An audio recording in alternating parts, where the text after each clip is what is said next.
Hey everyone.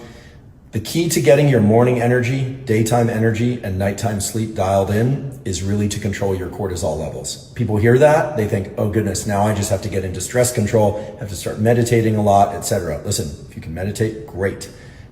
Known benefits of meditating. However, when I say getting your cortisol right, what I mean is you want high levels of cortisol, yes, high, upon waking and in the first hours after waking. You do that with viewing bright light, ideally sunlight, hydration. Exercise will help. There are a bunch of other things that you can do that I talk about in the new episode of the Huberman Lab podcast. Guess what? I didn't say caffeine because caffeine, if you are a habitual caffeine user, you drink caffeine daily or 3 times a week, you won't get much of a cortisol increase from caffeine, nor will you get much of a cortisol increase from deliberate cold exposure like ice baths and cold showers if you do it 2 times a week or more. If you don't drink caffeine and you don't do deliberate cold exposure regularly, then indeed you'll get a big increase in cortisol. Most people don't realize that. Caffeine will extend the duration over which cortisol is active, but it's not going to increase your cortisol much if you're a regular caffeine user, as I am. This information is also useful for understanding how to control your cortisol in the late afternoon and evening. Here's the thing. Yes, you can drink caffeine in the afternoon or evening and still fall asleep because it doesn't increase your cortisol much. However, it will disrupt certain aspects of your sleep.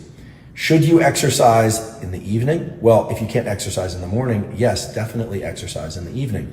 Exercise in the evening of moderate to high intensity will greatly increase your baseline cortisol levels because your cortisol levels are very low in the evening, or they should be.